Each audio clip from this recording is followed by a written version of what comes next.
Profe, Sí, ¿hasta qué parte llegamos de dinámica de los sistemas hoy? hoy vamos a ver impulso y choques. Impulso y choque, bien, bien. Y choques en una dimensión. La semana que viene, choques en dos dimensiones y centro de masa. De los parciales estuve viendo algo, no todo. Espero tener más noticias la semana que viene. Hasta el momento lo que vi me gustó. He visto desarrollos organizados, buena organización de los datos, buenos planteos de los problemas.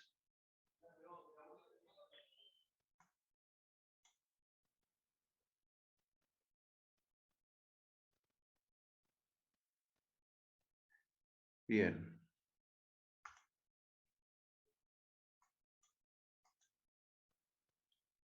Dinámica de los sistemas.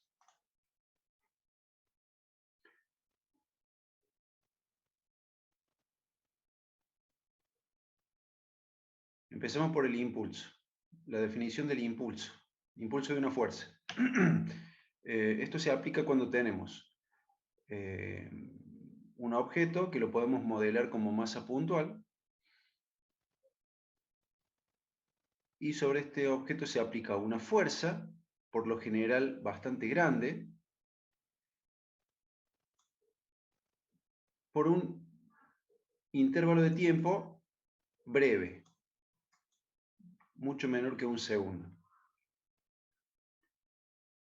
La fuerza es un vector, si la multiplicamos por ese intervalo de tiempo nos da otro vector, y ese vector se llama impulso, el impulso de la fuerza.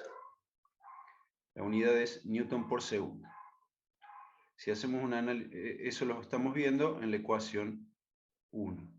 Si hacemos un análisis de unidades,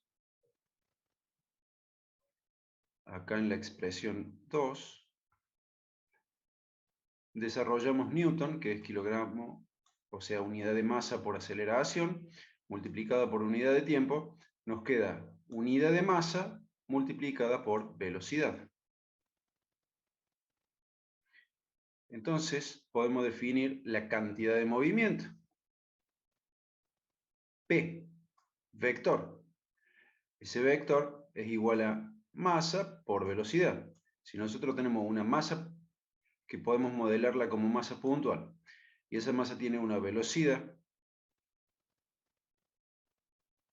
entonces el producto, masa por velocidad, nos da su cantidad de movimiento, P.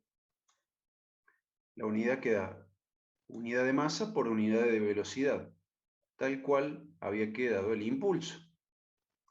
Entonces viene el teorema del impulso y la cantidad de movimiento. La expresión 4. El impulso que reciba una masa puntual va a ser igual al cambio en su cantidad de movimiento, delta P. La cantidad de movimiento inmediatamente después del impulso va a ser distinta que la cantidad de movimiento inmediatamente antes del impulso. ¿Sí? Entonces el impulso va a ser igual a P final menos P inicial. El impulso es un vector y las cantidades de movimiento también son vectores. Eso lo vemos en la ecuación 4. En la figura 1 tenemos un gráfico bastante sencillo para de alguna forma representar el impulso. Adentro de la nube tendríamos nuestra masa puntual. Desde el exterior se le aplica una fuerza por un determinado delta T, esto es un impulso. Desde el exterior, una fuerza externa le aplica un impulso a nuestra masa puntual. Y esa masa puntual que va a experimentar un cambio en su cantidad de movimiento. Como la masa va a permanecer constante, ¿qué cosa es lo que va a cambiar? Y no La varía la posición. la velocidad. Ah, claro. Estamos hablando de instantes de tiempo muy, muy breves, de manera que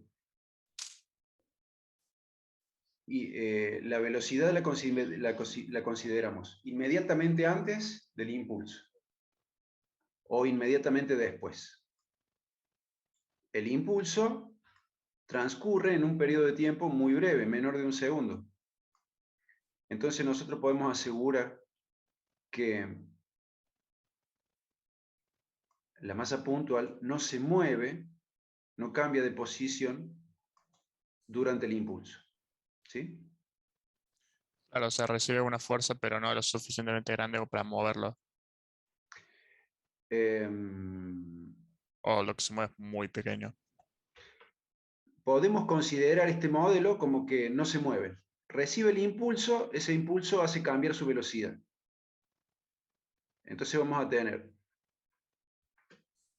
con la partícula en la misma posición, vamos a tener una velocidad inmediatamente antes del impulso y una velocidad distinta inmediatamente después del impulso.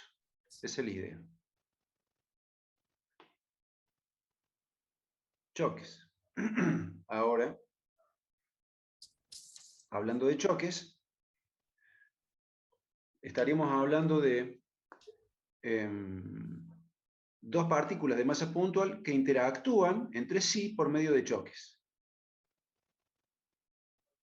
Las fuerzas de interacción mientras dure el choque también transcurre durante un tiempo muy breve, durante un intervalo de tiempo muy breve, y las fuerzas de interacción debidas al choque son enormes, muy grandes, con lo cual hace que las fuerzas debidas al peso, a la fricción, sean despreciables con respecto a la fuerza de interacción debida al choque. ¿Sí? Nosotros podemos decir que la cantidad de movimiento se va a conservar inmediatamente antes e inmediatamente después del choque. Siempre. La energía mecánica podría conservarse o no. Y eso va a dar lugar a clasificación de los choques. ¿Sí? Si la energía mecánica se conserva, vamos a tener una clasificación, y si no se conserva, vamos a tener otra. Otro detalle a tener en cuenta para clasificar los choques es cómo estaban las masas inmediatamente antes del choque y cómo están inmediatamente después del choque. ¿Sí? Esto puede ser masas separadas o masas juntas. Las clasificaciones reciben nombres ligeramente distintos en las distintas bibliografías que podamos consultar. Yo acá les puse nombres, y esos nombres pueden ser distintos de lo que ustedes encuentren en los libros, inclusive puede ser distinto de lo que les haya hablado el profe del teórico. Pero la clasificación en sí no cambia. La primera clase de choque sería perfectamente elástico. En un choque perfectamente elástico se cumple la conservación de la energía mecánica. Es una situación extremadamente ideal. Hay un coeficiente que se llama coeficiente de restitución, que ya vamos a ver cómo se define. El coeficiente de restitución va a ser igual a 1 en esta clase de choques. Y las masas se encuentran separadas inmediatamente antes e inmediatamente después del choque. El choque plástico es como un choque, es como el anterior, pero un poco más, un poco menos ideal. Es como el choque anterior en cuanto a que las masas se encuentran separadas antes y después del choque. Pero es un poco más aproximado a la práctica porque no se conserva la energía mecánica. La energía mecánica inmediatamente antes del choque va a ser una, y la energía mecánica inmediatamente después del choque va a ser otra menor. Un poco de la energía mecánica, es decir, energía cinética de las masas que están colisionando, se va a disipar en forma de calor, en forma de sonido, debido a las deformaciones que pueden sufrir las masas durante la colisión. ¿Sí? El coeficiente de restitución va a ser un valor entre 1 y 0. Entre 0 y 1. No va a ser ni 1 ni 0. Un valor intermedio. ¿Sí? Sí. En el explosivo, por ejemplo, ¿sería mayor la energía mecánica que la cantidad de movimiento? Ya vamos a llegar. Ya vamos a llegar.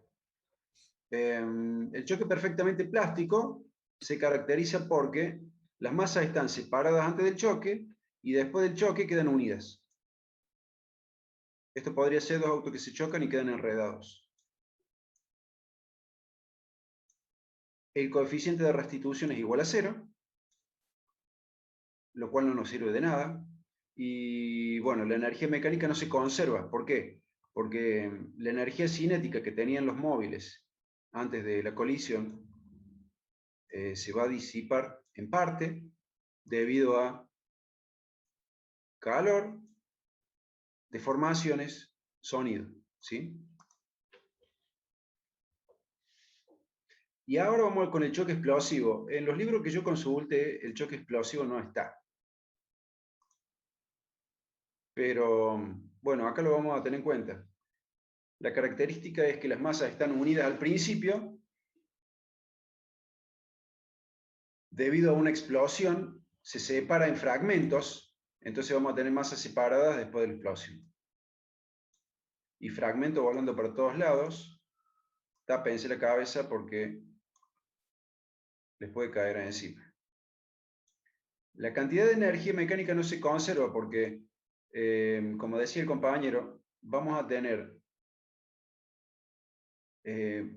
más energía mecánica después de la explosión que antes. El coeficiente de restitución va a ser mayor que 1. ¿Qué me preguntaba recién, Augusto? Sí, Del choque, claro. del choque Que bueno, explosivo. claro, tenía esa duda porque no sería la cantidad de movimiento no sería como similar a 0 en el explosivo al inicio.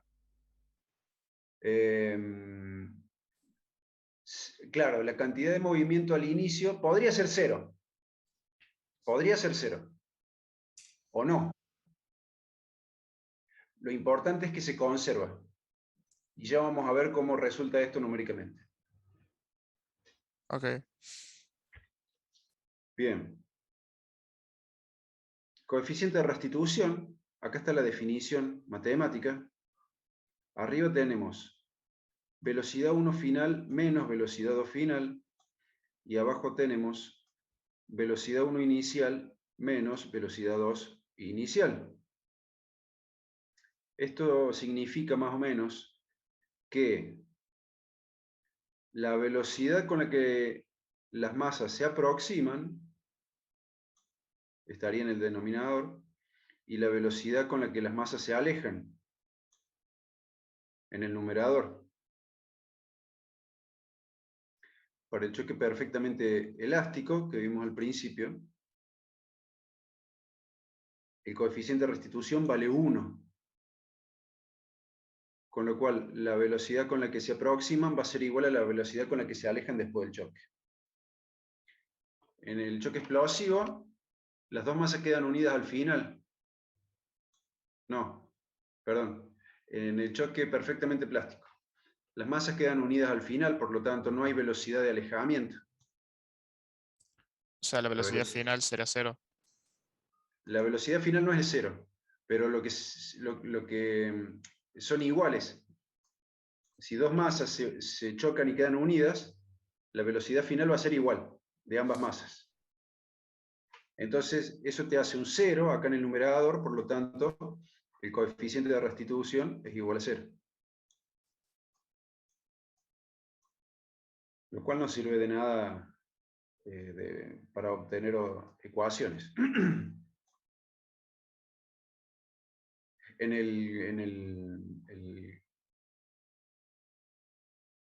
el choque explosivo, el coeficiente de restitución es mayor que 1, porque la velocidad inicial, acá hay un 0.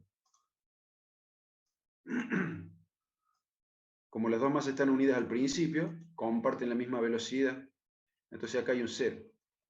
El coeficiente de restitución sería un valor mucho mayor que 1. Bien. Conservación de la cantidad de movimiento. Como dijimos, en cualquier choque, la cantidad de movimiento se conserva. De manera similar a lo que hacíamos en la conservación de la energía mecánica, la cantidad de movimiento inicial va a ser igual a la cantidad de movimiento final. Eso es lo que dice la ecuación 6. En la ecuación 7 desarrollamos un poco la 6 y ponemos cantidad de movimiento de M1 inicial más cantidad de movimiento de M2 inicial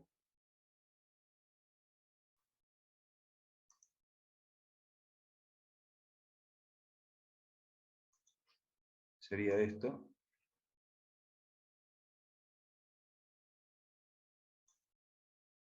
Y la cantidad de movimiento final sería esto de acá. ¿Sí? Después, a su vez,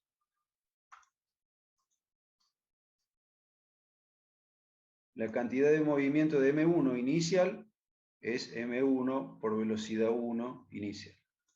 La cantidad de movimiento de M2 inicial es M2 por la velocidad de M2 inicial. Y así. Así obtenemos la ecuación 8. ¿Sí?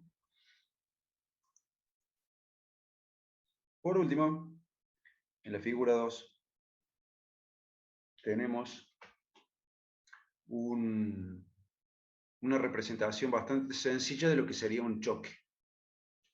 Lo consideramos un sistema aislado por cuanto ninguna fuerza externa se está aplicando en nuestro sistema de dos partículas que colisionan durante el tiempo que dura la colisión. Además, que las fuerzas debidas, como dijimos recién, las fuerzas debidas a la colisión son tan pero tan grandes que las fuerzas como el peso, la fricción, la motriz, la normal, se pueden despreciar. ¿Sí? ¿Estamos claros? Sí, profe. Sí, profe. Entonces, vamos con el problema 4 de la guía.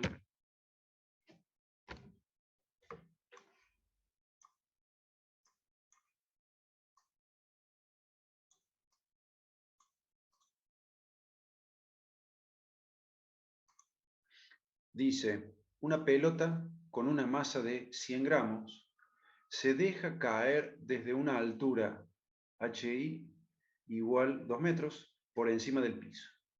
Esta rebota verticalmente hasta una altura HF de 1,5 metros, después de chocar contra el piso.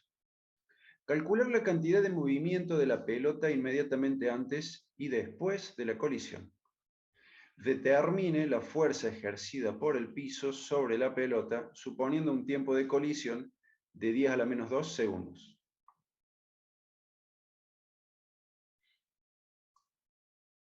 ¿Qué podemos ver que hay en este problema?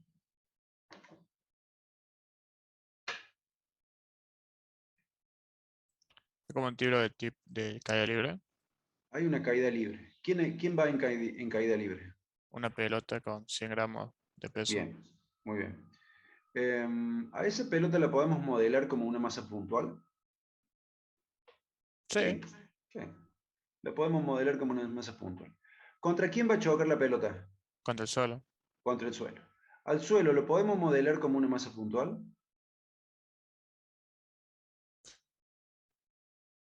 Podría ser, o sea, tiene un peso, pero está en la posición y cero.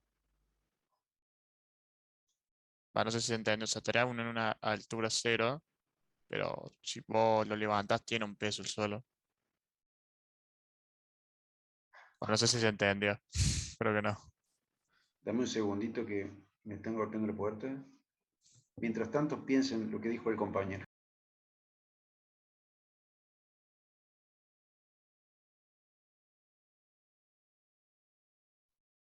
¿Qué dijo?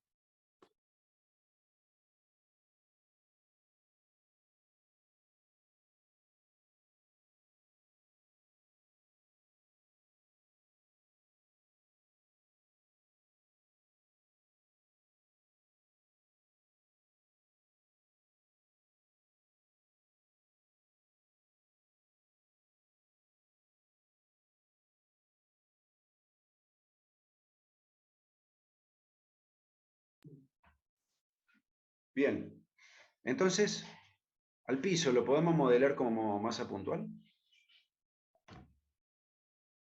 Puntual me parece que no, profe.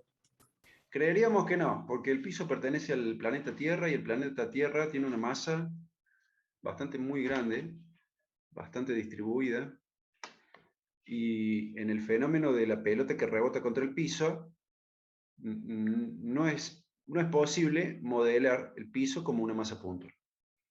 ¿Sí?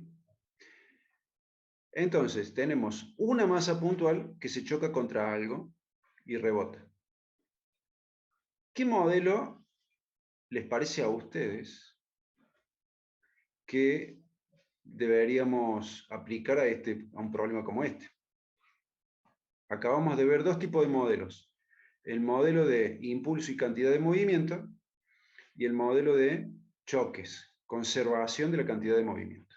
No sería impulso, porque no, o sea, no se considera la masa del 2, del segundo Impulso, cuerpo. claro, porque para que sea choque tiene que haber dos masas puntuales. Si nosotros tenemos una masa puntual, no es choque. Eso nos deja como única alternativa el impulso. Muy bien. El impulso implica una fuerza que se aplica sobre nuestra masa puntual. ¿Quién la va a aplicar? La gravedad, ¿sería? ¿Quién va a aplicar una fuerza sobre la pelota cuando la pelota rebote contra el piso? No sería la fuerza de gravedad, porque se lo deja caer. La fuerza de gravedad, No O sea, sería la normal la normal en el momento que hacen el contacto. claro, normal y peso serían entonces, porque va bajando. veamos acá. Vemos acá. El impulso se aplica, es una fuerza externa que se aplica sobre la pelota. El peso de la pelota siempre es fuerza interna. ¿Sí?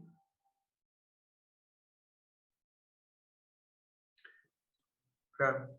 La pelota que rebota contra el piso va a recibir un impulso. ¿Quién le da el impulso? ¿Quién aplica una fuerza sobre la pelota?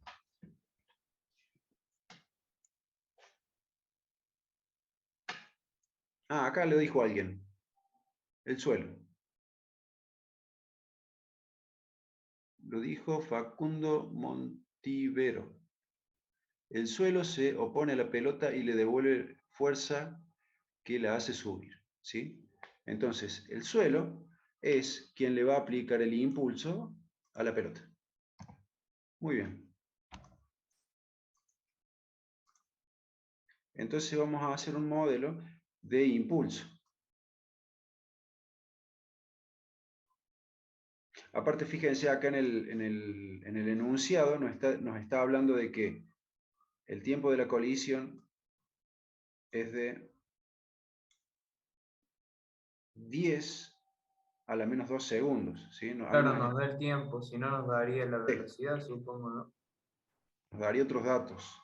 Ese dato, O ese delta T. una segunda masa también. Claro. Muy bien. Entonces hacemos un planteo de impulso. En el modelo de impulso vamos a tener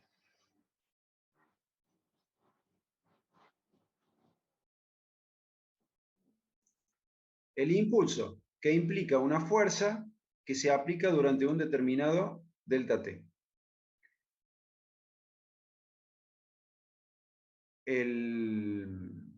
Vamos a tener inmediatamente antes del impulso una determinada cantidad de movimiento, una determinada velocidad. Inmediatamente después del impulso vamos a tener otra cantidad de movimiento y otra velocidad. ¿Sí?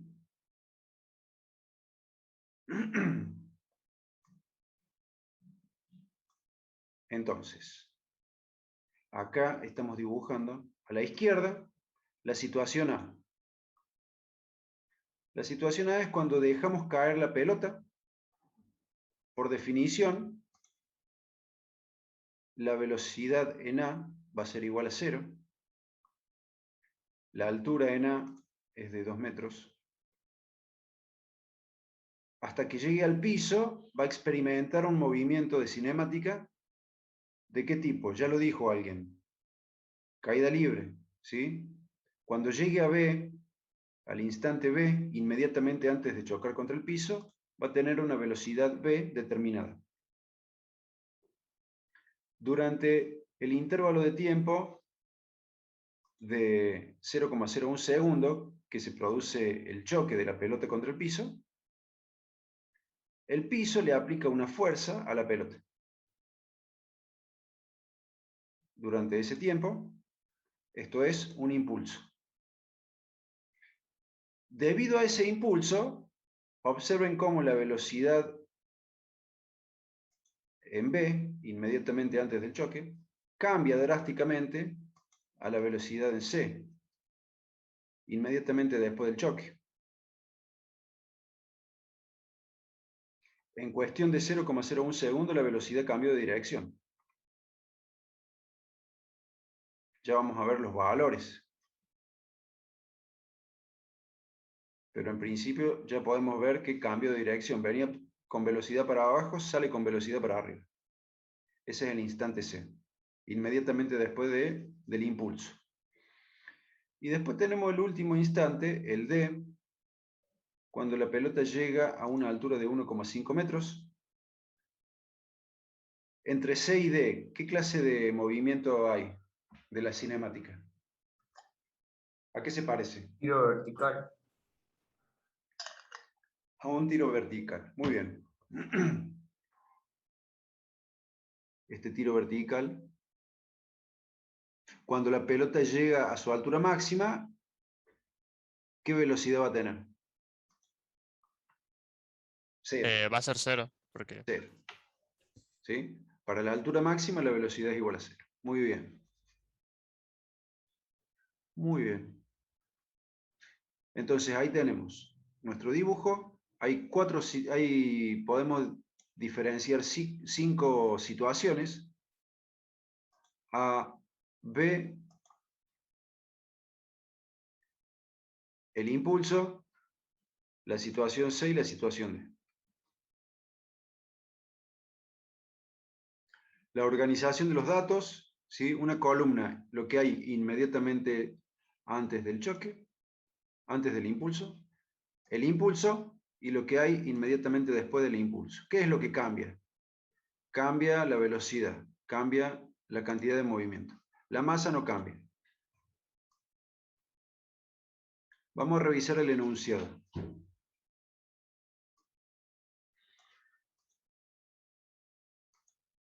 Enunciado. Dice, una pelota de masa, una pelota con una masa de 100 gramos, ¿sí? M igual 0,100 kilogramos. Se deja caer desde una altura HI de 2 metros. por encima del piso. Observen que como tenemos movimiento en el eje vertical, yo decidí poner el 0 del eje Y en el punto más bajo, en el piso. Definí el eje Y positivo para arriba. Eso tiene mucha importancia porque como estamos hablando de vectores, el signo va a indicar si el vector apunta en dirección de los positivos, como en este caso, o en dirección de los negativos, como en este caso.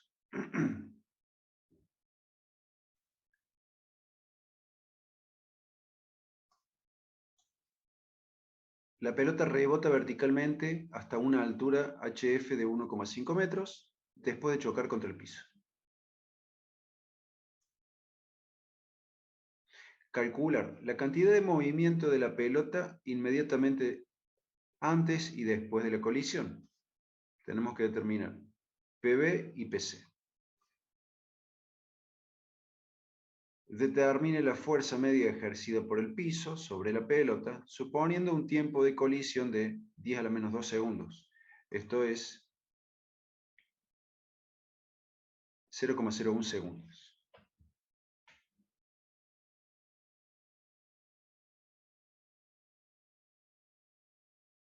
Bien. ¿Hasta acá estamos claros? Sí, profe. Bien. Sí, profe.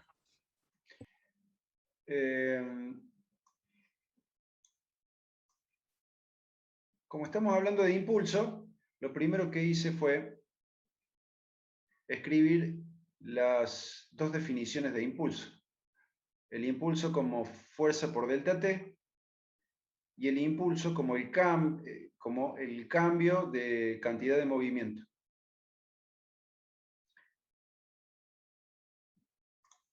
Esta forma es la forma a donde se tiene en cuenta a quién está aplicando la fuerza.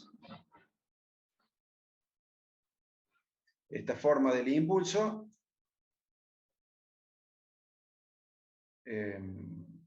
habla de quién está aplicando la fuerza, en este caso es el piso. ¿Quién aplica la fuerza durante cuánto tiempo? Y esta forma de escribir el impulso nos habla de quién recibe el impulso y qué le pasa con su cantidad de movimiento. A esas dos expresiones las podemos igualar. Entonces nos queda fuerza por delta T igual cantidad de movimiento final menos cantidad de movimiento inicial.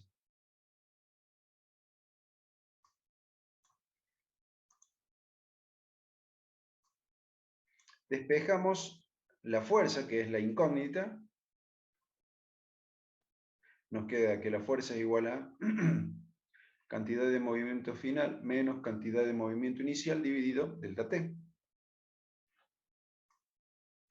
Vamos a reemplazar P sub C y P sub B por su expresión en función de la masa y la velocidad. Y por último podemos sacar factor común M. Entonces nos queda que la fuerza es igual a M por velocidad en C menos velocidad en B dividido el delta T. La fuerza es la incógnita, la velocidad en C y la velocidad en B no la sabemos. ¿Cómo podemos hacer para determinar la velocidad en B y la velocidad en C? Con la fórmula de caída libre y de tiro vertical. Bien, ese sería un camino. El otro camino sería Ah, bien. Sí, sí. energía mecánica. Si nosotros consideramos el instante A y el instante B, podemos hacer un planteo de energía mecánica. Como no hay fuerza externa, sería conservación de la energía mecánica. Y lo mismo entre C y D.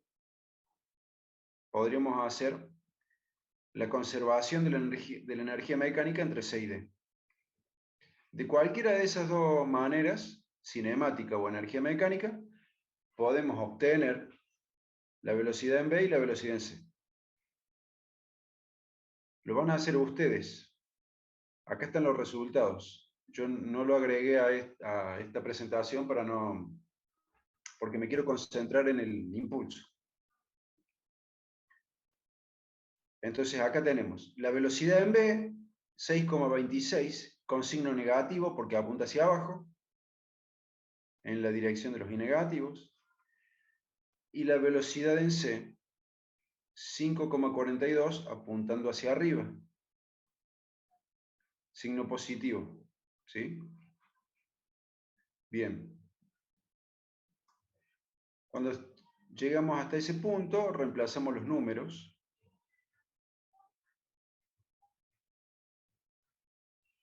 Observen el signo. Acá teníamos V sub C menos V sub B, pero resulta que la velocidad en B tiene signo menos. Y con este menos que había antes se va a hacer más.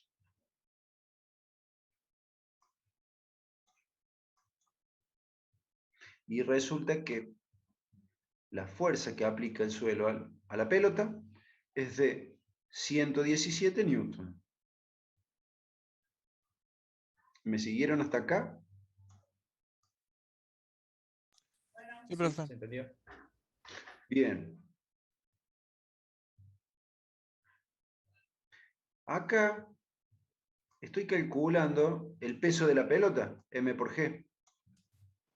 0,100 kilogramos por 9,8 nos da 0,98 newton.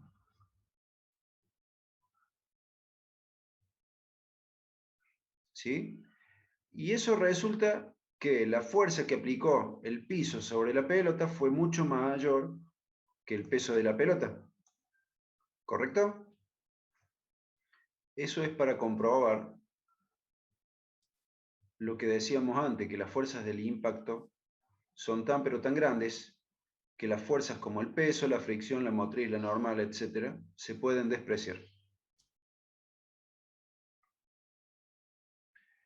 Cuando hay un impulso o cuando hay un choque, las fuerzas de interacción durante ese breve periodo de tiempo son muy grandes comparadas con las fuerzas del peso, de la fricción, fuerza motriz, etc. ¿Sí?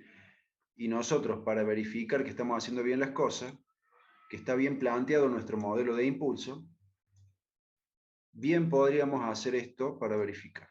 ¿Se entiende? O sea, si la fuerza de impacto es menor a la fuerza que se le aplica, está todo bien.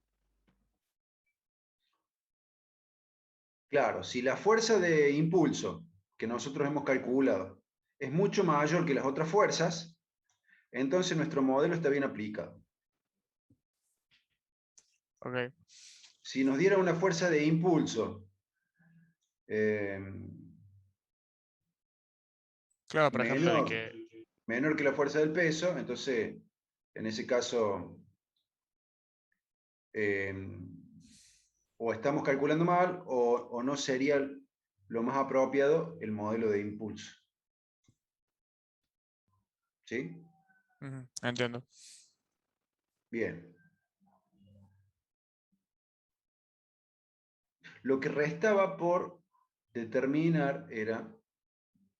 fíjense esto.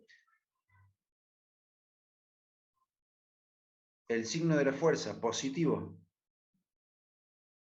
quiere decir que la fuerza apunta para arriba, en la dirección de los I positivos. Lo que faltaba calcular era cantidad de movimiento en B, cantidad de movimiento en C. Ahora que tenemos las velocidades, lo podemos hacer. La cantidad de movimiento en B, reemplazando los números, resulta menos 0,626 kilogramos por metro sobre segundo. Y la cantidad de movimiento en C nos da 0,542 kilogramos por metro sobre segundo, signo positivo. signo positivo, lo cual era lo que nosotros esperábamos, porque la velocidad en C es un vector que apunta en la dirección de los i positivos. ¿Sí? ¿Se entiende esto? ¿Preguntas?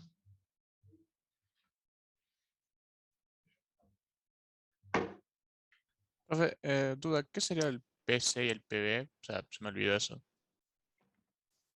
Cantidad de movimiento en B, cantidad de movimiento en C.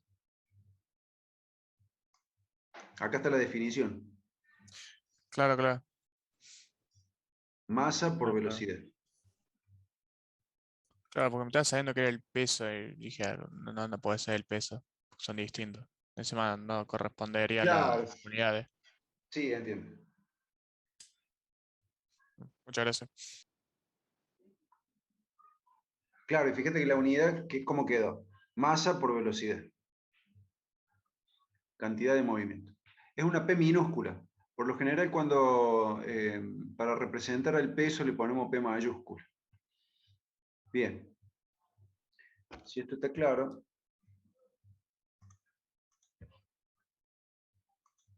vamos con esto otro. El problema 8. Un objeto de 0,30 kilogramos viaja con una velocidad de rapidez 2,0 metros sobre segundo en la dirección positiva del eje X y tiene una colisión frontal elástica con otro cuerpo en reposo de masa 0,70 kilogramos localizado en X igual a 0 metros.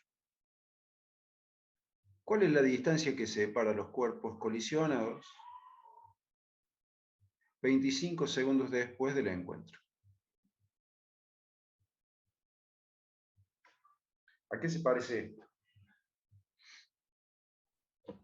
¿Un MRV? ¿Puede ser? Puede Digo, un ser, MRU, un MRU, normal. puede ser un MRU. O también en el conservador. Encuentro. Claro, encuentro serio. Podría ser encuentro o desencuentro. Acá tenemos como estas dos partículas las podemos modelar como masas puntuales. El objeto de Sí, 0,30 esta vez sí. kilogramos que tiene una velocidad. El otro objeto de Sí, 0,70 kilogramos, localizado acá, que está en reposo, también lo podemos modelar como otra masa puntual. ¿Cómo interactúan? ¿Interactúan mediante qué?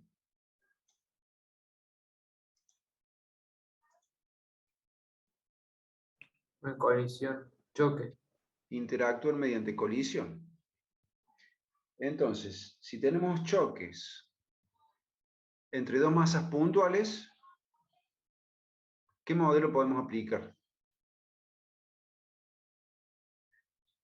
¿Qué sabemos? Sabemos la velocidad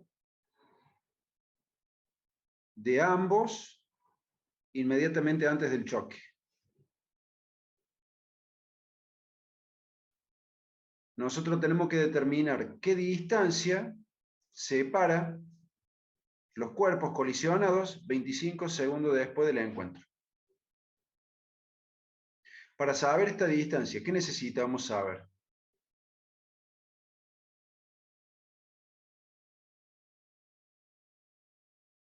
¿A qué distancia empezó el primer cuerpo o no? claro, será la posición inicial. Fíjate que No, dice no, distancia posición que separa final. los cuerpos colisionados 25 segundos después del encuentro.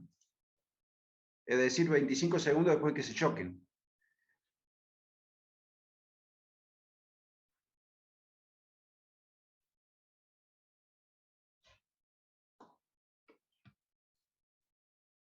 Profe, ¿podemos usar lo del coeficiente de restitución, que es igual a 1? Podría ser. Podría ser.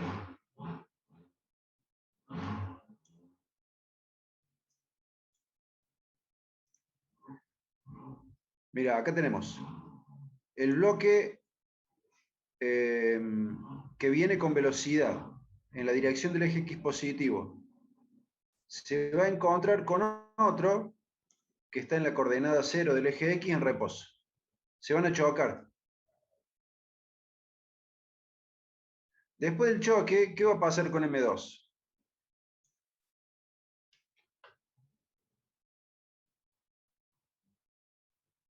Antes del choque, M2 estaba en reposo. Después del choque, ¿qué le va a pasar? Adquiere una velocidad. Que seguramente va a ser en la dirección de los X positivos. ¿Qué va a pasar con M1? Va a tener otra velocidad que a mí no me queda claro si va a ser en la dirección de los X positivos o en la dirección de los X negativos. De los negativos. Bien, algunos apuestan eso porque M1 es menor que M2. ¿Sí? Podría ser. También lo podemos dejar así para que al final de los cálculos el signo decida para qué lugar va a apuntar esa velocidad.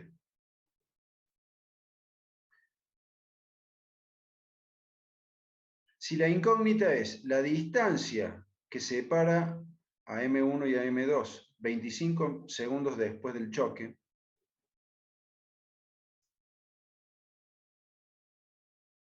¿cómo determinamos esa incógnita? Conociendo la velocidad 2 después del choque y conociendo la velocidad 1 después del choque, con el tiempo, 25 segundos, calculamos la distancia que recorre M2, la distancia que recorre M1 y evaluamos la distancia total. ¿Correcto?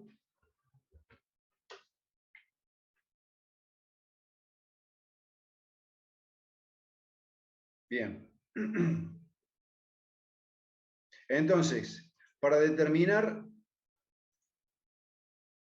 la velocidad 1 final y la velocidad 2 final, ¿qué modelo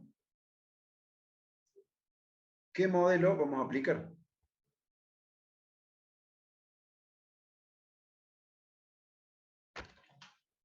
Bueno, el de choque sería, porque tenemos la velocidad y tenemos el peso. Bien, como son dos masas puntuales, podemos aplicar un modelo de choques. Perfecto. Observen el planteo, ¿sí? Bueno, por un lado, el dibujo con la definición del eje X, como estamos hablando de velocidad, de que son vectores, tenemos que definir el eje X, positivo para la derecha, lo definimos en este caso. El eje Y no vale de mucho porque es un desplazamiento horizontal, pero nos sirve para poner la coordenada X igual a 0 de M2. La organización de los datos. M1 no va a cambiar, M2 no va a cambiar. Las masas se encuentran separadas antes y después del choque.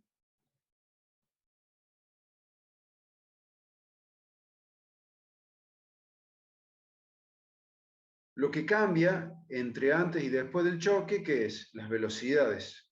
Entonces acá tenemos organizada en una columna las velocidades antes del choque y las velocidades después del choque.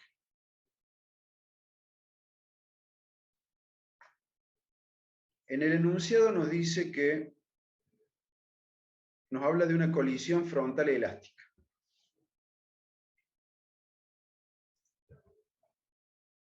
Si venimos acá, para decir qué clasificación de choque tenemos en este caso, primero miramos acá. Las masas, si están separadas o unidas antes y después del choque.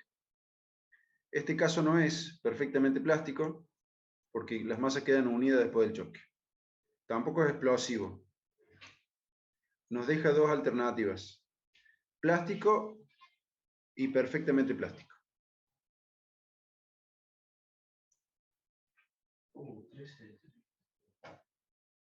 Perdón, plástico y perfectamente elástico. En el enunciado, ¿qué dice? Dice colisión frontal elástica. No hay nada que nos impida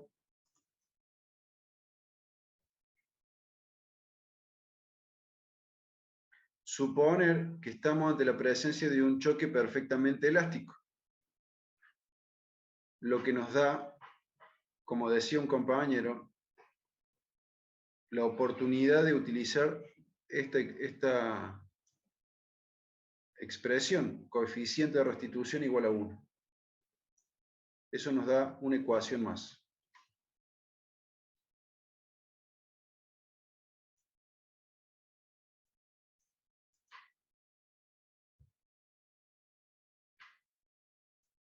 Repasamos el enunciado.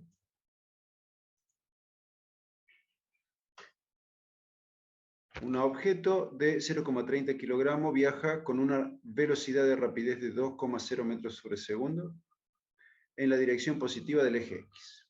¿Sí? M1, 0,30 kilogramos, su velocidad inicial antes del choque y acá en el dibujo. Dice que tiene una colisión frontal elástica con otro cuerpo en reposo de masa 0,70 kilogramos, localizado en X igual a 0. Acá tenemos M2, 0,70 kilogramos. La velocidad de M2 antes del choque,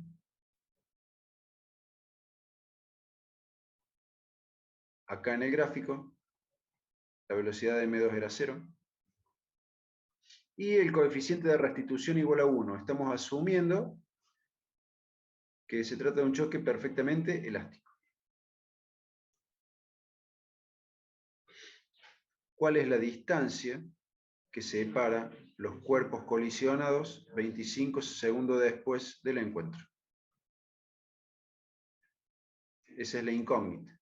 ¿Qué distancia separa a M1 y a M2 25 segundos después del choque?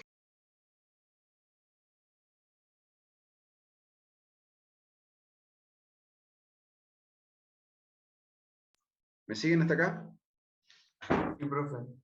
Sí, profe. Bueno, entonces dijimos, una vez que tengamos la velocidad 1 final y la velocidad 2 final, vamos a poder calcular la distancia. Aplicamos el modelo de choque, conservación de la cantidad de movimiento para determinar estos dos valores que nos faltan. Entonces, escribimos P inicial igual P final.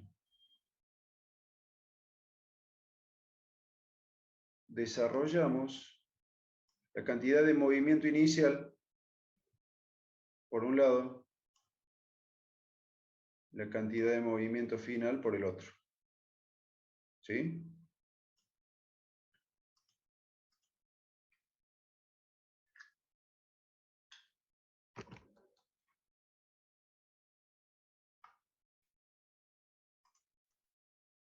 ¿Cómo?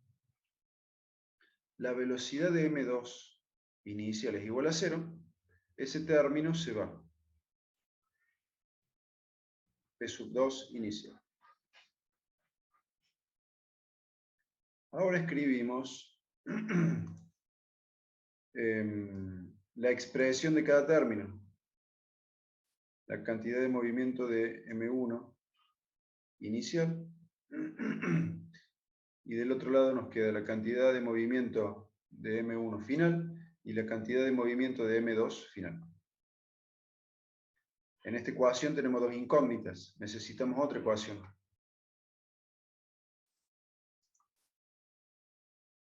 ¿De dónde la vamos a sacar? Puede ser el modelo de conservación de energía mecánica. Podría ser, como en un choque perfectamente elástico se conserva la energía mecánica, podríamos escribir energía mecánica inicial igual energía mecánica final. Sí, señor. Pero también sabemos que el coeficiente de restitución es igual a 1. También podríamos ir por este camino. Los dos caminos son válidos. Vamos a ver qué pasa por el camino este, del coeficiente de restitución. Como la velocidad inicial de M2 es 0, se anula, y al término de velocidad 1 inicial, lo pasamos multiplicando al otro lado. Después distribuimos ese signo menos que está fuera del paréntesis, lo distribuimos adentro, cambiando el signo de B1 final y B2 final. El B1 final lo pasé para el otro lado, ¿y qué me quedó? Me quedó velocidad 2 final en función de velocidad 1 inicial y velocidad 1 final. Acá está la segunda ecuación que necesitábamos.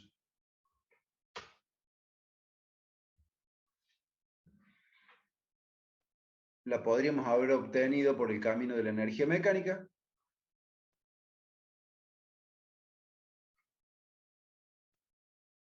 Pero yo acá les estoy mostrando el camino del coeficiente de restitución. Bien. Ahora, reemplazo en la ecuación 1, vamos a reemplazar a velocidad 2 final por su expresión equivalente de la ecuación 2. Nos quedó una ecuación con una sola incógnita, velocidad 1 final. Voy a distribuir adentro del paréntesis M2. Entonces va a quedar M2 por B1 inicial más M2 por B1 final. Ahora vamos a sacar factor común V1 final.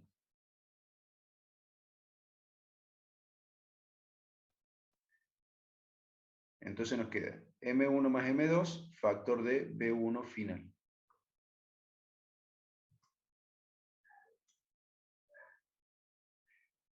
Lo que queremos despejar es B1 final. Así que este término, M2 por B1 inicial, lo pasamos para el otro lado, restando. Y por último, este factor M1 más M2, lo pasamos dividiendo al otro lado, y ahí quedó despejada B1 final. Por último, podemos sacar factor común V1 inicial en el numerador, y así nos queda la ecuación 3, a donde hay una sola incógnita, todos los demás son datos, y lo único que falta es reemplazar los números.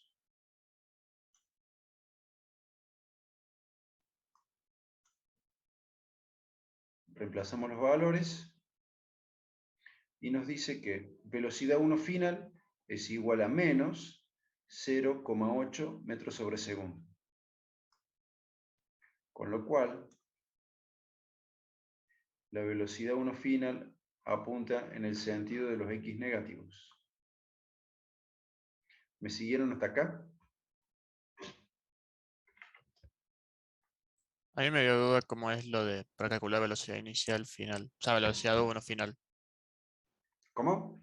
Me dio duda cómo sacar la 3, por así decirlo. La velocidad final en 1. Perdón que no entiendo. Otra vez. Perdón. Veo que usando la fórmula 3 sacamos la velocidad 1 final. Sí. Eso me quedó cómo llegamos ahí, lo que me quedó duda. ¿Cómo llegamos a la 3? Claro, ¿Esa es la pregunta? claro. Bueno, mira. Porque me dio duda cuando la velocidad inicial final saco de la masa y, bueno, las velocidades creo que eran, o los tiempos. Perdón si no soy muy claro para expresar. Mira, ¿hasta acá llegaste? Sí, La hasta ahí ecuación sí. 1 y la 2. Claro, hasta ahí sí. Bueno, en la ecuación 1 tenemos la velocidad 2 final. Vamos a hacer sustitución. Fíjate, en la ecuación 2 también tiene velocidad 2 final. Claro. ¿Correcto? Sí, sí.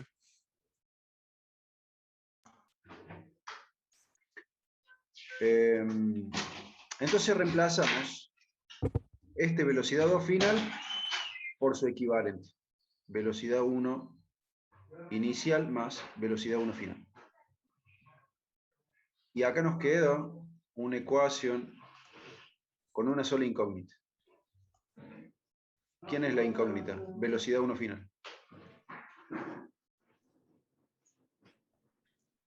Claro, y ahí apliquemos distributivo y vamos resolviendo. Y la despejamos. Claro, desde acá en adelante el trabajo es despejar esa incógnita. Primero tenemos que agrupar los términos. O mejor dicho, primero desagrupamos acá, hacemos distributivo, después agrupamos acá, hacemos factor común, y después vamos despejando la velocidad 1 final. Y así llegamos a la ecuación 3. A donde tenemos de un lado la incógnita y del otro lado son todos datos conocidos. Claro, ahora entiendo. Muchas gracias. Ahí Digamos está. lo que siempre hay que estar concentrado en a dónde está la incógnita, a dónde están los datos, y para saber qué operaciones tenemos que hacer. Como hace en cualquiera de las otras fórmulas, digamos, siempre tenés que buscar despejar la incógnita. Sí, señor. No hay otro. Claro, no hay otra. Bien, entonces habíamos llegado a que la velocidad 1 final nos quedó negativo.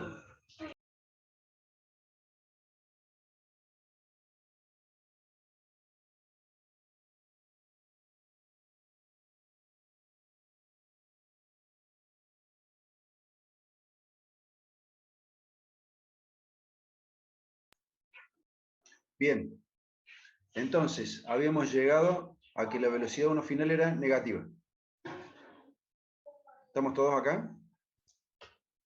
Sí, profe, ¿puede mostrar el valor de la velocidad 1 final? ¿Esta? Gracias. Ahora. Ahí está. Es menos 0,8. Menos 0,8. Fíjate que acá M1 menos M2, M1 menos M2, te quedó negativo.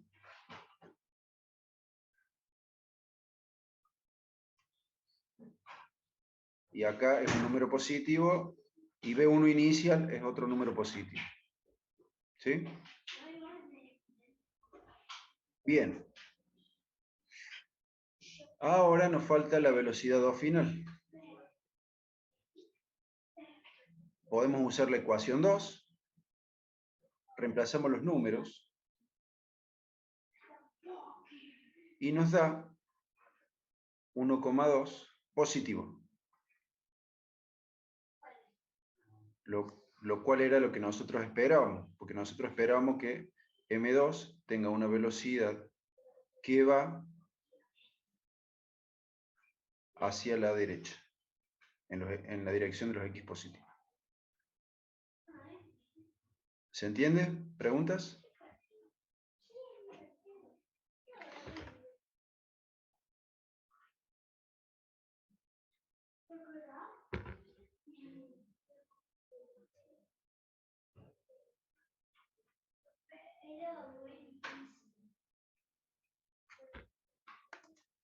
¿Me siguieron hasta acá? Sí, profe. Parece que no hay dudas. Bueno, la distancia. A partir de acá hay que hacer cinemática para determinar la distancia que separa a M1 y a M2 25 segundos después del choque. ¿Sí? Se los dejo a ustedes de tarea. Como esto quedó claro, vamos a ir a otra cosa.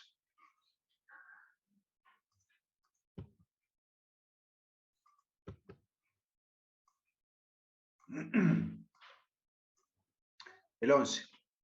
Un pez de 15 kilogramos que nada a 1,10 metros sobre segundo. De repente engulle un pez de 4,50 kilogramos que estaba estacionario. Desprecie los efectos de arrastre del agua. Calcule la velocidad del pez grande inmediatamente después de haber comido el pequeño. ¿Y cuánta energía mecánica se disipó durante esta comida? Este es uno de los problemas favoritos de la Ancioni. En este sería choque, ¿no? Porque, bueno, se encuentran dos cuerpos a distinta velocidad, con masa. Bien. ¿Qué tenemos? Acá tenemos el pez grande, que lo podemos modelar como masa puntual, que tiene velocidad, que de repente se va a comer a un pez de 4,50 kilogramos, masa puntual, que estaba estacionario. Ahí nos está diciendo que su velocidad era 0. Entonces tenemos dos masas puntuales, tenemos algo que parece un choque. ¿Cómo están las masas inmediatamente antes del choque? ¿Unidas o separadas? Separadas. Y después Separadas. están unidas. Y inmediatamente después del choque estarían unidas. ¿Sí? Entonces estaríamos hablando de un choque perfectamente plástico. ¿Sí? Masas separadas al principio y unidas al final. Ahí, como dice un compañero, el coeficiente de restitución es igual a 0. Pero eso no nos sirve absolutamente de nada. Porque como tenemos un 0 acá arriba, el coeficiente de restitución no nos sirve para nada. Pero no importa. Vamos a ver qué hace. Entonces,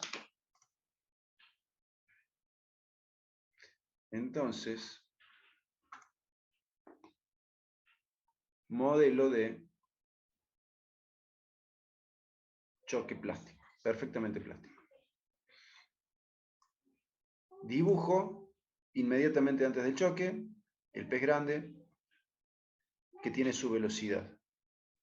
El pez pequeño que está estacionario. Inmediatamente después del choque, las dos masas están unidas, una adentro de la otra, y van a tener una velocidad en común. ¿Sí? Por ser dos masas que están unidas, van a tener una velocidad en común. Yo la represento con estos subíndices. Como tengo M1 más M2, a la velocidad le pongo velocidad 1, 2 final. ¿Sí? Las cosas que no cambian, M1, 15 kilogramos, M2, 4 kilogramos, no cambia antes y después del choque, salvo porque antes están separadas y después del choque están unidas. ¿Sí? Pero seguimos teniendo 15 kilogramos y 4,5 kilogramos.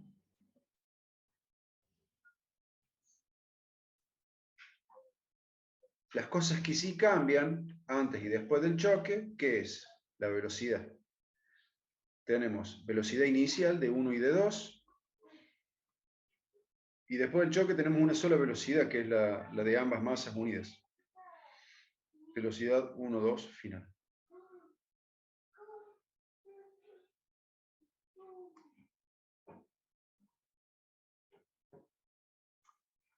Repasamos el enunciado. Un pez de 15 kilogramos que nada a 1,10 metros sobre segundo. M1, V1 inicial. De repente engulle un pez de 4,50 kilogramos que estaba estacionario. M2, su velocidad inicial igual a 0, despreciando los efectos de arrastre del agua.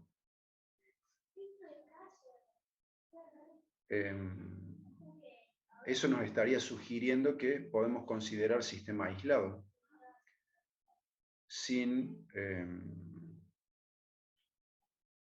podemos despreciar todas las fuerzas externas a este sistema compuesto de dos masas puntuales. Nos piden calcular la velocidad del pez grande inmediatamente después de haberse comido el pequeño, velocidad final, y cuánta energía mecánica se disipó durante esta comida. Vamos a hacer una evaluación de cuánta energía cinética teníamos antes del choque plástico, cuánta energía cinética tenemos después del choque plástico, y vamos a ver que la cantidad de energía cinética después del choque es menor que la cantidad de energía antes del choque.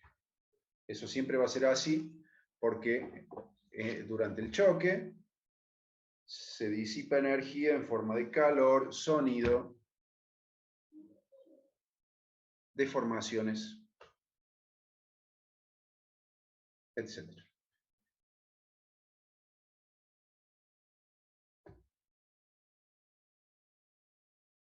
Entonces, ya que estamos hablando de un choque perfectamente plástico y tenemos que determinar la velocidad final de las dos masas unidas, planteamos la conservación de la cantidad de movimiento.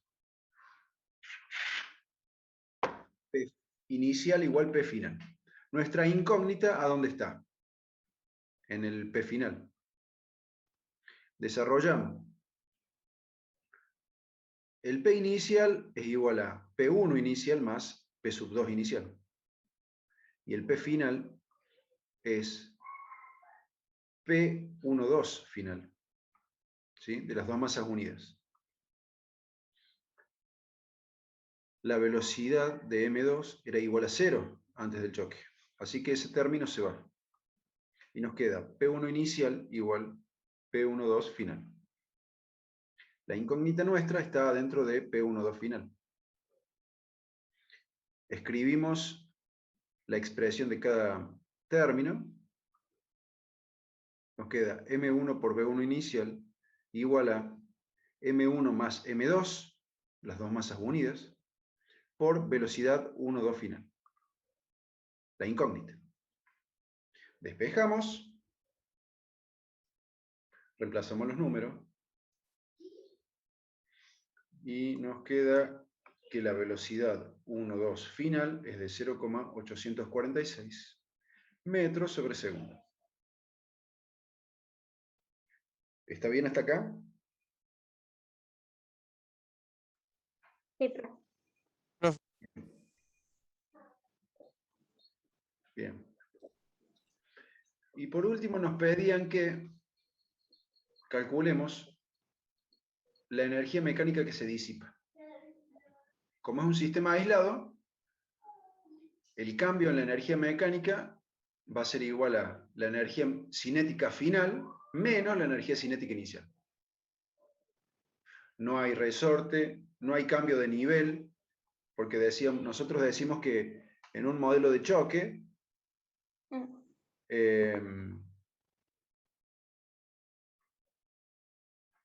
las masas que intervienen en el choque no se mueven durante el breve instante de tiempo durante el cual se desarrolla el choque, ¿sí? Entonces, no tenemos cambio de nivel, no tenemos resorte. Es un sistema aislado, no tenemos fuerza externa. Por lo tanto, el único cambio de energía mecánica puede venir por el cambio en la energía cinética.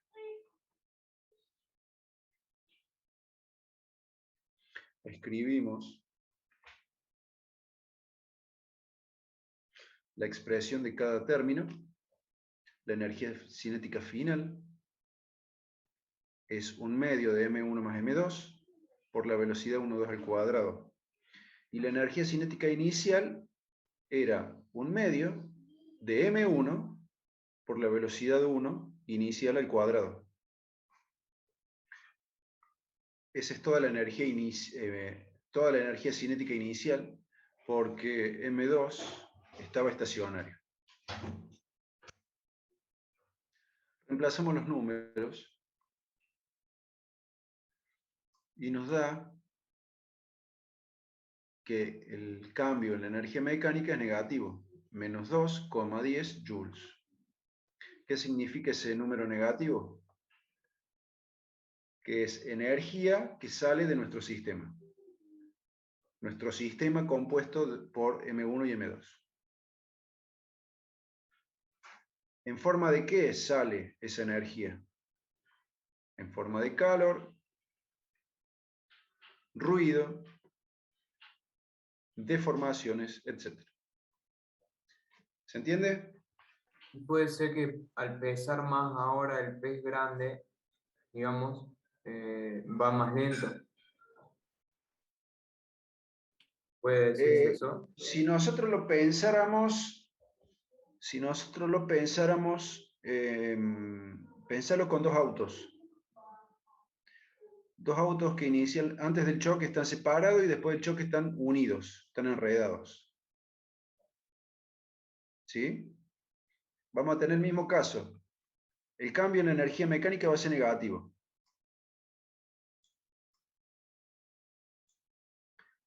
Ese cambio en la energía mecánica negativo, ¿qué significa? Energía cinética que sale del sistema de M1 y M2. ¿Debido a qué? Debido a calor, deformaciones y ruido que ocurren durante la colisión, durante ese breve instante de tiempo. Quizás sea más, viéndolo, en vez de verlo como dos peces, lo vemos como dos autos. Quizás sea más fácil imaginarse esta idea. Sí, sí, claro. Queda más claro. O sea, los dos autos que quedaron deformados, que, digamos, esas deformaciones tienen un costo. Ese costo es energía. ¿Y de dónde sacamos esa energía? ¿De dónde sale? De energía cinética que tenían los autos previamente. ¿Se entiende?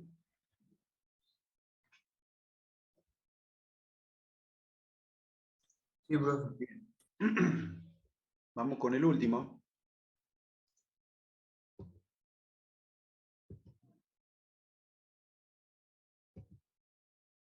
El último. El 17. Un cohete de fuegos artificiales se dispara verticalmente hacia arriba. En su máxima altura de 80,0 metros, estalla y se divide en dos fragmentos. Uno con una masa de 1,40 kilogramos y otro con una masa de 0,28 kilogramos. En la explosión, 860 joules de energía química se convierten en energía cinética de los dos fragmentos.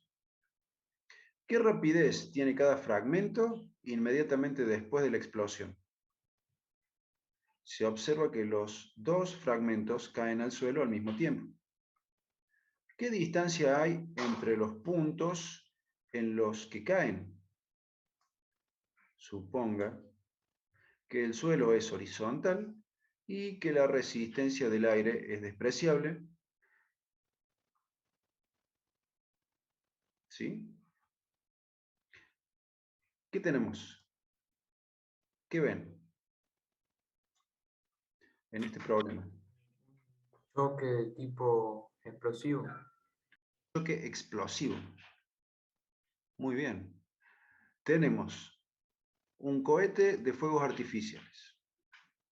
Se dispara verticalmente hacia arriba, en su altura máxima estalla en fragmentos, en dos fragmentos, el grande y el más chico. En la explosión hay energía química que se va a convertir en energía cinética de los fragmentos. ¿Sí? Muy bien. tenemos un choque explosivo. Vamos a hacer un modelo de ese tipo.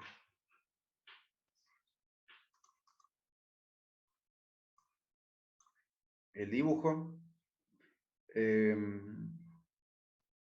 Dibujamos el eje X representando el suelo perfectamente horizontal, positivo hacia la derecha. El cohete de fuegos artificiales es lanzado verticalmente hacia arriba y va a explotar en su altura máxima, de 80 metros. La altura máxima de 80 metros, ¿qué significa en términos de velocidad? Y la velocidad final va a ser 0. Bien, la velocidad final, la velocidad que tiene el cohete de fuegos artificiales en el momento que estalla, inmediatamente antes de estallar, es igual a 0. Muy bien. Inmediatamente después de estallar, tenemos dos fragmentos.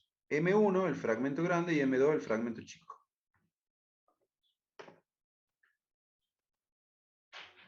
Nos dicen que van a caer los dos al suelo al mismo tiempo. Para que caigan los dos al suelo al mismo tiempo, ¿cómo tienen que ser las velocidades? Tienen que ser iguales. No necesariamente iguales. Negativas.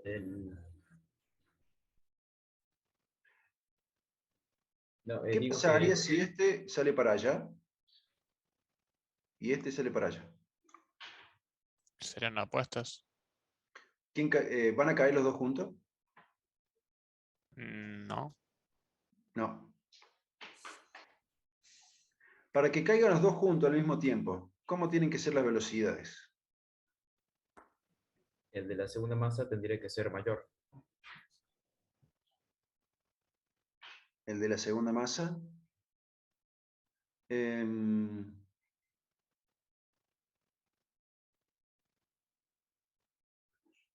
Digamos que para que caigan los dos juntos, las velocidades tienen que ser perfectamente horizontales. De cualquier otra forma, uno va a caer antes que el otro,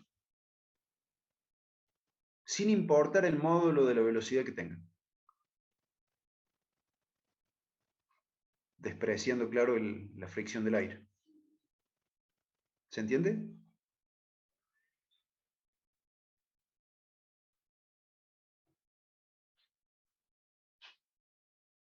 Eso lo puedo repetir, profe, porque no lo puedo escuchar yo. Bien.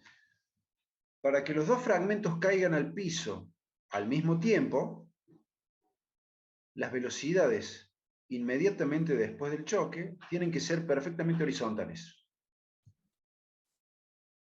Ambas. De cualquier otra forma, si uno sale para arriba y otro para abajo, uno va a caer antes que el otro.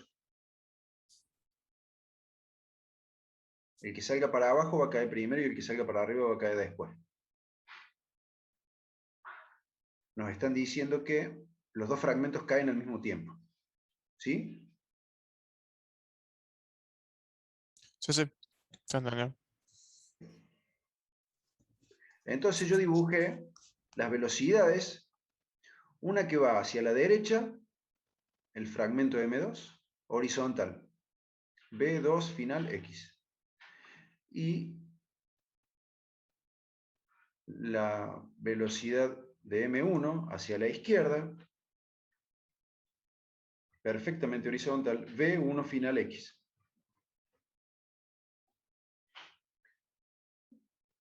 Con el modelo de cantidad de movimiento vamos a determinar las velocidades. V1 final, V2 final. Después de eso, yo les voy a dejar de tarea para ustedes que determinen la distancia que va a separar a ambos fragmentos una vez que caigan al piso. ¿Sí? Inmediatamente después de la explosión, ¿Qué movimiento van a experimentar los fragmentos? Caída libre. O tiro oblicuo, mejor dicho. Oblicuo. Uno para un lado y otro para el otro. Entonces, por lo que acabamos de decir, ya podemos esperar que B1 sea negativo y que B2 sea positivo. Y antes que se vayan todos, les voy a dejar la tarea en el chat.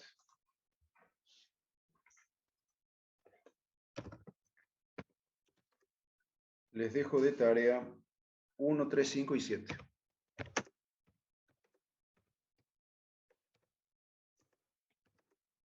Para que practiquen mientras estudian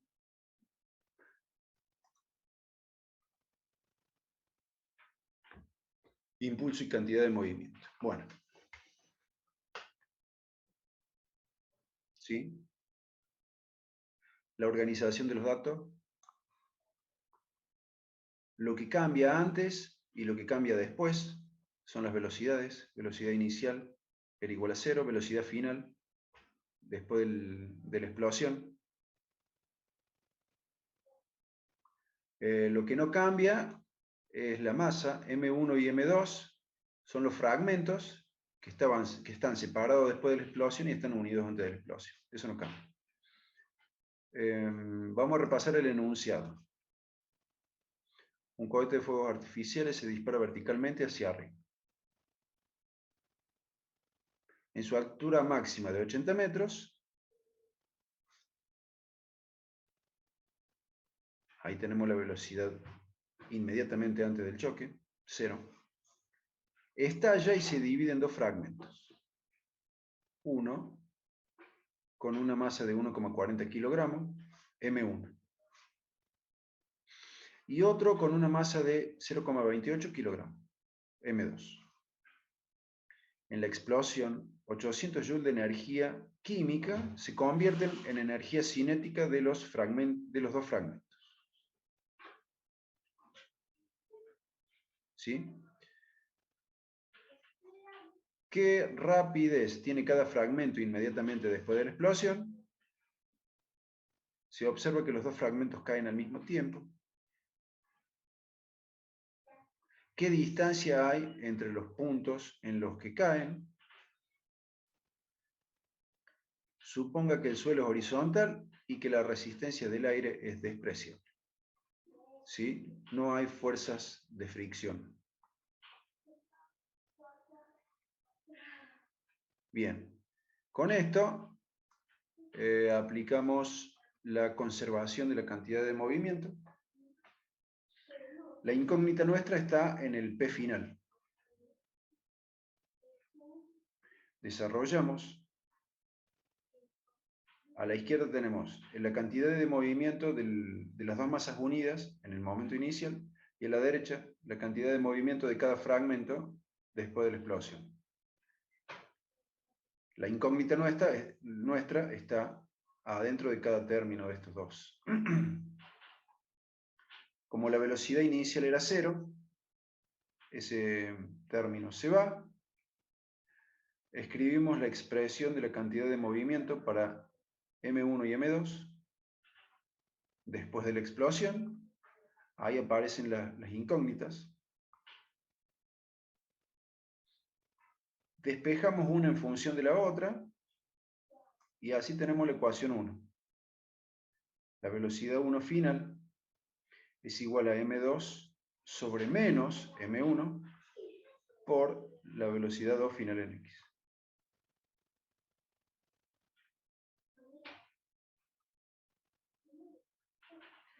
Tenemos una ecuación con dos incógnitas. ¿De dónde vamos a sacar la otra ecuación?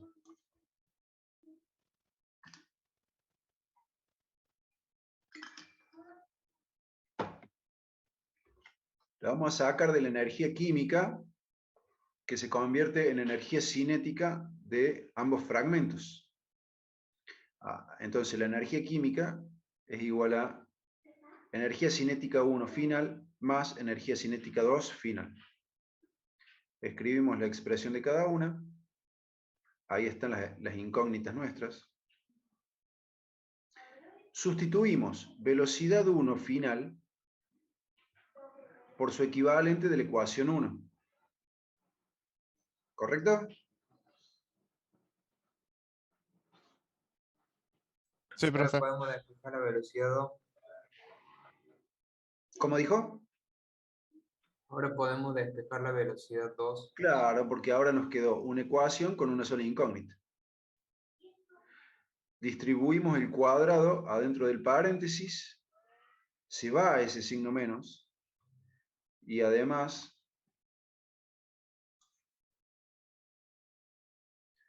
M1 se simplifica con el cuadrado de M1 que está en el denominador. Sacamos factor común. Tenemos factor común velocidad 2 final y tenemos factor común 1 medio. Entonces nos queda la ecuación 2. La energía química va a ser igual a 1 medio de M2 al cuadrado sobre M1 más M2 por la velocidad 2 final en X al cuadrado.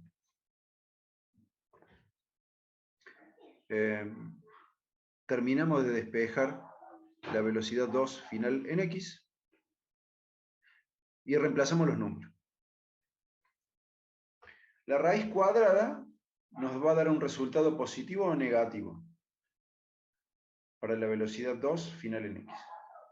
¿Cuál vamos a elegir? El positivo, debería ser.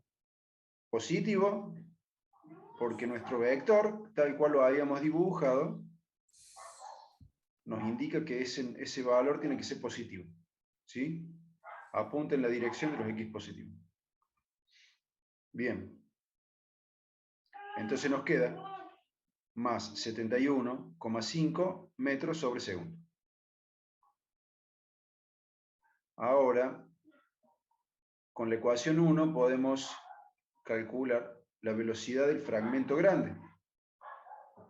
Observen que M2 dividido menos M1, nos va a cambiar el signo para la velocidad 1 final. Y nos queda menos 14,3 metros sobre segundo.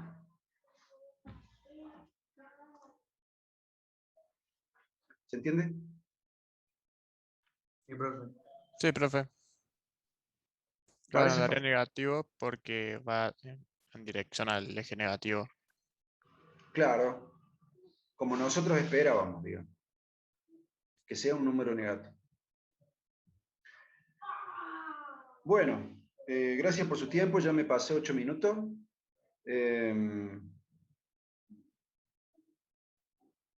Ustedes han sido un público excelente. Nos vemos la semana que viene. Vamos a ver, ¿qué cosa?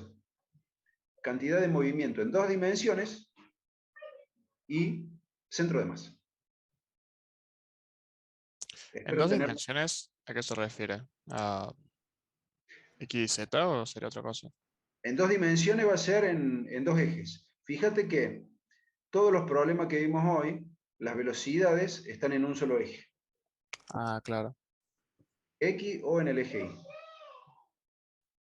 La semana que viene vamos a ver qué pasa cuando hay velocidades en el plano XY. Ok, te entiendo. Nos vemos la semana que viene. No, profe, cuídese. Chao, profe, nos vemos. Chao.